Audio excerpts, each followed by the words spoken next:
నమస్తే, నేను మీ Gopi. Welcome back to our channel. ఈరోజు మనతో వచ్చేసరికి political analyst and senior journalist Jagadev garu ఉన్నారు. సార్ నమస్తే. సార్ నమస్తే గోపి. సార్, ఆంధ్రప్రదేశ్లో రాజకీయాలు అయితే బాగా వేడివేడిగా ఉన్నాయి.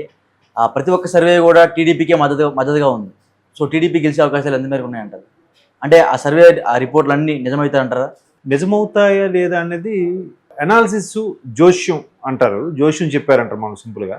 కానీ ఒక్కొక్క సర్వే వాళ్ళు అవలంబించే విధానం బట్టి కూడా ఉంటుంది. ఎట్లా అంటే ఒక సర్వే కొన్ని వేల మంది చేస్తారు, ఓ సర్వే లక్షల్లో చేస్తారు. అవును. ఇవన్నీ కూడా అగ్రిగేట్గా ప్రామాణికంగా తీసుకుంటారు. అయితే అభ్యర్థులు ప్రకటించిన తర్వాత పోలింగ్ తేదీ దగ్గర పడుతున్న కొద్దీ వచ్చే సర్వేల్లో ఉండే పస కొంచెం బలంగా ఉంటుందని నా అభిప్రాయం. అంటే ఇది రేపు పొద్దున వచ్చే రిజల్ట్ కూడా ఈ సర్వే రిజల్ట్ ఆ ఒరిజినల్ రిజల్ట్ కి దగ్గరగా రీచ్ అవుద్దని నా అభిప్రాయం. అంటే ఫర్ ఎగ్జాంపుల్ టీడీపీకి ఒక సర్వే 100 నుంచి 110 అన్నారు, ఇంకో సర్వే 105 నుంచి 120 అన్నారు, ఇంకో సర్వే 130 నుంచి 140 అన్నాడు, ఇంకో సర్వే 92 అన్నాడు. చూసారా? ఇంకొక సర్వే 104 టఫెస్ట్ ఒక 30 అన్నాడు. మళ్ళీ ఇందులో ఎడ్జ్ వైసీపీ కని, ఎడ్జ్ టీడీపీ కని, ఎడ్జ్ జనసేన కని కూడా ఇచ్చారు. అవును. సో ఏది తీసుకున్నా మీరు అన్నట్టుగా ఒక 70 to 80% కూటమికే. ఐ మీన్ టీడీపీ అని ఎందుకు అంటున్నాం, కూటమి నది బట్టి ఎక్కువ స్థానాలు. అంటే వాళ్ళొక 21, వీళ్ళొక 10, 32 తీసేసినా కూడా మిగతా 140 చిల్లర 40+ ఏదైతే ఉందో అది టీడీపీ పోటీ చేస్తుంది కాబట్టి. సో టీడీపీ వ్యక్తే, టీడీపీ అధినాయకుడే ముఖ్యమంత్రిగా రేపు ప్రమాణ స్వీకారం కూడా చేయబోతున్నారు. అయితే అభ్యర్థులు ప్రకటించిన తర్వాత ఎందుకు రిజల్ట్ దగ్గరగా ఉంటుందంటే, ఒకటి పార్టీ ప్రాధాన్యత ఉంటుంది, పార్టీ గుర్తు కానీ అధినేత ఫేజ్ బట్టి కానీ. రెండోది అభ్యర్థి నడుచుకునే విధానం బట్టి కూడా ఉంటుంది. అభ్యర్థి మరీ చిల్లరగా చీప్గా బిహేవ్ చేయడం, నోటికి ఏదొస్తుంది మాట్లాడడం అనేది కూడా అది అభ్యర్థికి ప్లస్ అవుతుంది. ఓకే. అన్ని సందర్భాల్లో అది పాజిటివ్గా మారదు. కొన్ని సందర్భాల్లో వీడు మరి మాకు ఆప్షన్ లేదురా, గవర్నమెంట్ రావాలి కాబట్టి వీడికే వేస్తున్నాం రా అంటారు. అంటే అక్కడ అర్థం ఏంటి? పార్టీని బేస్ చేసుకొని లేదు, మాకు అక్కడ బాబు గారు వస్తేనే కరెక్ట్, ఇంట్లో అంత పసలేకపోయినా గవర్నమెంట్ వస్తే బాగుంటుంది కదా అని ఫీలింగ్. ఓకే. సో అలాంటప్పుడు ఎక్కువ మంది సర్వేలో ఎక్కువ మంది, ఇప్పుడు 10లో ఒక 100 మంది చేశారనుకోండి, ఒక ఊర్లో 100 మంది చేస్తే 50 ఎక్కువ మంది ఒకరికి చెప్తారు, 49 మంది ఒకరికి చెప్తారు. ఓకే. ఇంకో పక్క ఊరు వెళ్తే ఆ 100లో 70 మంది ఒకరికి చెప్తారు, 30 మంది ఒకరికి చెప్తారు. అవును. సో 51ని 70ని అగ్రిగేట్ చేస్తే మధ్యలో పాయింట్ ఎంత అవుద్ది? 60 అవుద్ది.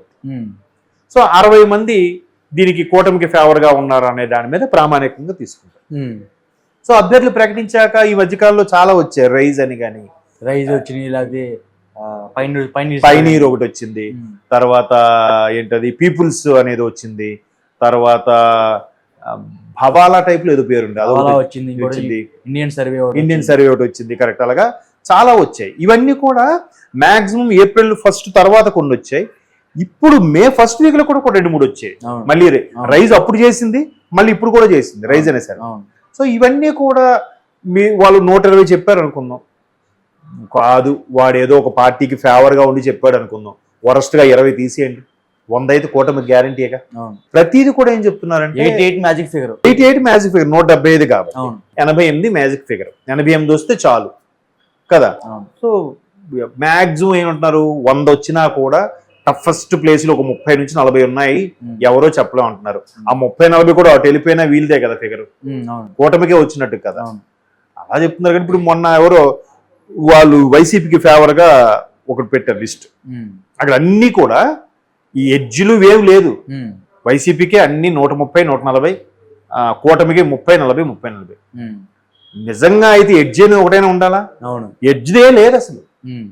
మిత్రుడు ఎవడో స్టేటస్ లో పెట్టాడు, 10 పెడితే 10లో 10 వైసీపీకే ఉన్నాయి. అంటే నేనేమంటున్నా అంటే నమ్మేలా ఉండాలి కదా. ఇదే టీడీపీకి చెందిన ఒక వ్యక్తి పెట్టాడు మన స్టేటస్ లో, చక్కగా వాడు 7 టీడీపీకి ఫేవర్ గా ఉన్నాయి, 3 వైసీపీ ఫేవర్ గా ఉన్నట్టు పెట్టాడు. అది జెన్యునా కాదా? ఇది మరి 10 వైసీపీకి ఫేవర్ అంట, ఇది మరి అతిశయక్తిలా లేదు. సో అట్లాంటివి వచ్చినప్పుడు కొంచెం ఎటకారంగా అనిపిస్తుంది. మనలాంటి వాళ్ళు చూసి ఆహా ఇది మరీ చాలా భజనగాడిలా ఉన్నాడు రా అనుకుంటాం, అంతే కదా. కాబట్టి అభ్యర్థులు ప్రకటించాక కొన్ని ఇన్సిడెంట్స్ అవుతున్న కొద్దీ మారిపోతూ ఉంటాయి సమీకరణాలు. ఇప్పుడు జగన్మోహన్ రెడ్డి గారికి వ్యతిరేకత రావడానికి కారణం ఏంటంటే మెయిన్ ఉద్యోగులు, యువత, అభివృద్ధి లేదనడం, ఇవన్నీ కూడా. సో దాని మీద ఆయన ఒక ఇంటర్వ్యూ కూడా ఇచ్చారు. ఇది అభివృద్ధి కాదా, ఇది అభివృద్ధి, ప్రతిసారి ఆ ఫిషింగ్ హార్బర్ల గురించి చెప్తున్నారు తప్ప వేరే అభివృద్ధి ఏముంది? అసలు ఎడ్జ్లో ఉన్నవి ఏంటి? పోలవరం, అది ఇంకో 30% అయితే ఇప్పటికి అయిపోయేదిగా. అనిల్ కుమార్ యాదవ్ గారు ఉన్నప్పుడు సభాముఖంగా ఏం చెప్పాడు ఆయన? We will do it, will finish it on December 2021 అన్నారు. 6%. అది ఎంత ట్రోల్ అయింది మీరు చూసారు. 2021 డిసెంబర్కి అయిపోతున్నారు. నా దృష్టి ఇంకా 2021 రాలేదేమో, ఇది 24 కదా, దీని తర్వాత 21 ఏమో వాళ్ళ దృష్టిలో. మరి అంత ఎటకారమే కదా. చేస్తే ఎంత, ఇప్పుడు ఈ వర్షాలు లేనందుకు, నీరు కటకట అయినందుకు అది పూర్తయింటే ఎంతమంది లబ్ధి పొందేవారు? ఇటు తెలంగాణలో కూడా ఖమ్మము, మనుగూరు బార్డర్లో ఉండే వాళ్ళందరూ కూడా అది లబ్ధి చేకూరేదే కదా. లక్షల ఎకరాలకు నీరు మేము తాగడానికి ఎంత ఇబ్బంది పడిపోతున్నారు, ఎంత చక్కగా ఉండేది. కేవలం అమ్మ ఆడి చేసింది ఆడి పేరు వచ్చేస్తుంది. ఇక్కడ ప్రజలు పోతున్నారు చిన్న ఇది. ఎంత దారుణమైన స్వార్థమా. పోనీ నువ్వు ఓపెన్ చేసి నీ పేరు పెట్టేసుకో దాని మీద, లేదా మీ తండ్రి పేరు పెట్టేసుకో, పోలవరం పేరు తీసి రాజశేఖర రెడ్డి ప్రాజెక్ట్ అని పెట్టేసుకో. ఎవరు వద్దన్నారా? ప్రజలకు నీరు కదా అందడం. అది కూడా చేయలేదు. ఎక్కడికక్కడ వదిలేసి ఇప్పుడు ఆ గుమ్మాలు కొట్టేసి, ఆ ప్రజా దర్బార్ ఏదో అది కొట్టేసి అవసరం ఏముంది? మళ్ళీ అన్నప్పుడు హైకోర్టు కూడా కొట్టేయాల్సింది, టచ్ చేయలేదు సార్, సెక్రటేరియట్ కూడా కొట్టేయాల్సింది. ఎందుకు కొట్టలేదు? పోనీ మీకు ఇష్టం లేదు, మీరు అసలు ఎందుకు తాడేపల్లిలో స్టే చేశారు? వైజాగ్లో స్టే చేయొచ్చు కదా. మీరు తలుచుకుంటే ఎంతసేపు అండి? నెక్స్ట్ నుంచి అదే చేస్తారంట. ఈ 5 ఏళ్ళు అబ్బా అంటే ఇంకో 5 ఏళ్ళకు ఛాన్స్ కోసమా? ఈ 5 ఏళ్ళు ఒక అద్దెలు తీసుకుని ఉండలేడు ఆయన? ఆయన తలుచుకుంటే 6 నెలల్లో కట్టలేరా? ఇప్పుడు ఏదో ఒక రూమర్ కూడా ఉంది, వైజాగ్ బీచ్ రోడ్ లో ఒక మంచి హోటల్ పేరు అనవసరం, ఆ హోటల్ మీద కన్నుపడింది, అది కబ్జా చేసేసారు అన్నట్టు కూడా వార్తలు వస్తున్నాయి. ఎంతవరకు వాస్తవమో తెలియదు. మరి దాంట్లో ఉండండి వెళ్ళి. ఇవన్నీ కూడా సామాన్యులకు తెలియకపోవచ్చు. ఇప్పుడు మొన్న కూడా పెన్షన్స్ ఉన్నాయి. చంద్రబాబు గారికి ఎలక్షన్ కమిషన్ లేఖ రాయడం వల్ల పెన్షన్లు ఆగిపోయాయంట. అన్నిటికీ ఇప్పుడు చూడండి, మీరు ఆయన ఏ సభలో మాట్లాడినా కూడా చంద్రబాబు ఇలా చేశాడు లే చెప్పండి అని అంటున్నారు. మీరు గడిచిన 5 ఏళ్ళు ఎవరిది కదా? మరి మీకే నవ్వు వస్తుంది కదా, లే చెప్పండి నేను చేతిలో పడ్డానంటే. ఈ 5 ఏళ్ళు ప్రభుత్వం ఏం లేదా? చంద్రబాబు గారి ప్రభుత్వమా?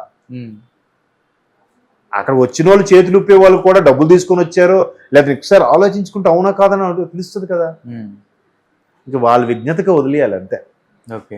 కాబట్టి ఈ సర్వేలు మ్యాక్సిమం మీరు అన్నట్టు 70-80% ఉన్నాయి. కాబట్టి మీరు అన్నట్టు మ్యాజిక్ ఫిగర్ 90-92 వచ్చినా గవర్నమెంట్ ఫామేగా. ఖచ్చితంగా 90తో వచ్చిందంటే బెల్లం ఉన్నటికి చేమలు చేరిపోతాయి, అయిపోయింది. అలా చెప్తున్నారు. కానీ ఇప్పుడు మొన్న ఎవరో వాళ్ళు వైసీపీకి ఫేవర్గా ఒకటి పెట్టారు లిస్ట్. అక్కడ అన్నీ కూడా ఈ ఎడ్జ్లు వేవ్ లేదు. వైసీపీకే అన్ని 130-140, కూటమికి 30-40. నిజంగా అయితే ఎడ్జ్ అని ఒకటైనా ఉండాలా? అవును, ఎడ్జ్దే లేదు అసలు. మిత్రుడు ఎవడో స్టేటస్ లో పెట్టాడు, 10 పెడితే 10లో 10 వైసీపీకే ఉన్నాయి. అంటే నేనేమంటున్నా అంటే ఇప్పుడు నమ్మేలా ఉండాలి కదా. ఇదే టీడీపీకి చెందిన ఒక వ్యక్తి పెట్టాడు మన స్టేటస్ లో. చక్కగా వాడు 7 టీడీపీకి ఫేవర్ గా ఉన్నాయి, 3 వైసీపీ ఫేవర్ గా ఉన్నట్టు పెట్టాడు. అది జెన్యునా కాదా? Okay sir, thank you sir.